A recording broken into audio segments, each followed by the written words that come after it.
एक आदमी किसी के साथ बुरा नहीं करता, जानबूझकर किसी को दुख नहीं पहुंचाता, जरूरत पड़ने पर लोगों की मदद करता है, अपना सामर्थ्य अनुसार दान भी करता है। लेकिन जब ऐसे लोगों के साथ कोई अनहोनी या दुर्घटना घटती है या कुछ बुरा होता है तो फिर लोगों के मन में हमेशा एक ही सवाल रहता है, अच्छे लोगों के साथ हमेशा बुरा क्यों होता है। तो आज हम गौतम बुद्ध के जीवन से जुड़ी हुई एक घटना के द्वारा इस कहानी का उत्तर ढूंढने का प्रयास करेंगे। इस चैनल में हम ऐसे ही बहुत सारी प्रेरणादायक कहानियां लेकर आते हैं, तो ऐसी कहानियों से जुड़े रहने के लिए हमारे चैनल को जरूर सब्सक्राइब कर दीजिए। ये आपके लिए तो बिल्कुल फ्री है, लेकिन इससे हमें आगे काम करने का हौसला मिलता रहता है। तो चलिए कहानी शुरू करते हैं। गौतम बुद्ध के समय में उनका एक शिष्य हुआ जिसका नाम था महाकाल। महाकाल एक बहुत ही अच्छा व्यक्ति था। वो गरीबों की मदद करता, दान देता, किसी को कभी दुख नहीं देता। हमेशा गौतम बुद्ध के बताए हुए मार्ग पर चलता और धर्म का पालन करता। गौतम बुद्ध के द्वारा बताए गए ध्यान और साधना का भी अभ्यास करता। हर पूर्णिमा और अमावस्या के दिन गौतम बुद्ध के आश्रम में होने वाले कार्यक्रम में भाग लेता और पूरी रात उनका प्रवचन सुनता। ऐसे ही एक अमावस्या की रात को महात्मा बुद्ध के आश्रम में प्रवचन था। महाकाल ने पूरी रात प्रवचन सुनी और सुबह अपने घर में जाने से पहले पास में एक तालाब में वह नहाने के लिए गया। उस रात को पास के दूसरे गांव में कुछ चोर घुस आए थे। चोरों ने एक घर से बहुत सारे गहने और जेवरात चुराए, लेकिन निकलते समय उनमें से एक चोर का पैर घर के बर्तनों से टकरा गया। बर्तनों की आवाज से घर वाले जाग गए और उन्होंने चोर का पीछा किया। उनके शोर से गांव वाले भी जाग गए और पूरा मोहल्ला उन चोरों का पीछा करने लगा। चोर भाग के उस तालाब के नजदीक पहुंचे और उन्होंने चोरी किए गए सारे सामान और जेवरात महाकाल के कपड़ों में फेंक दिया और वहां से भाग गए। जब सारे लोग तालाब के पास पहुंचे तो उन्होंने देखा कि चोरी का सारा सामान तो इस आदमी के कपड़ों के पास पड़ा है। सभी लोगों ने महाकाल को ही चोर समझ लिया और उसे तालाब से बाहर निकालकर बहुत मारने लगे। वो बस कहता ही रहा कि मैं चोर नहीं हूँ, मैं पूरी रात प्रवचन सुनकर यहाँ पर नहाने के लिए आया हूँ। मुझे नहीं पता ये चोरी का सामान यहाँ कैसे आया। लेकिन भीड़ ने उसकी एक न सुनी और ये कहकर और ज्यादा मारने लगे। अच्छा, अब चोरी करके अच्छा आदमी बनने का नाटक कर रहा है तो प्रवचन सुनकर आ रहा है। गुस्साई भीड़ ने उसे इतनी बेरहमी से पीटा कि उसकी वहीं पर मृत्यु हो गई। उस मृत महाकाल के शरीर को लोग वहीं पर छोड़कर अपने घर चले गए।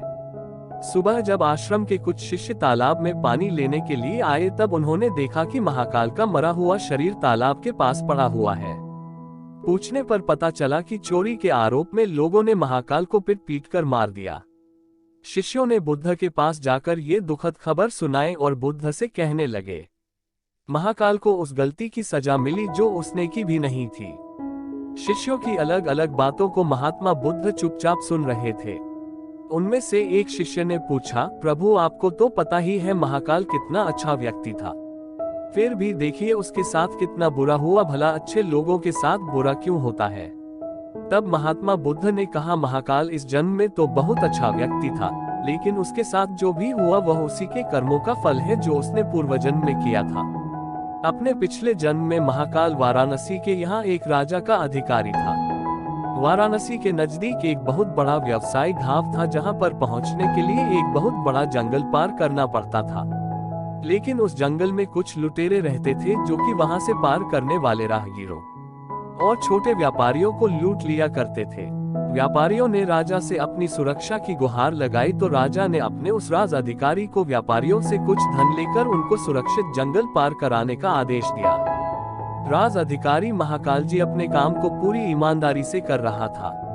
वो व्यापारियों से कुछ धन लेता और अपने सैनिक भेजकर उनको सुरक्षित जंगल पार करवा देता। एक शाम पति पत्नी का एक जोड़ा अपनी बैलगाड़ी में बैठकर राज अधिकारी के पास पहुंचते हैं और धन के बदले उन्हें सुरक्षित जंगल पार करवाने के लिए कहता है। लेकिन राज अधिकारी यह कहते हुए मना कर देता है कि अभी रात होने वाली है तो वो अपने सैनिकों की जान खतरे में नहीं डाल सकता। उन्हें जंगल पार करने के लिए सुबह तक का इंतजार करना पड़ेगा। वह पति पत्नी बहुत आग्रह करते रहते हैं।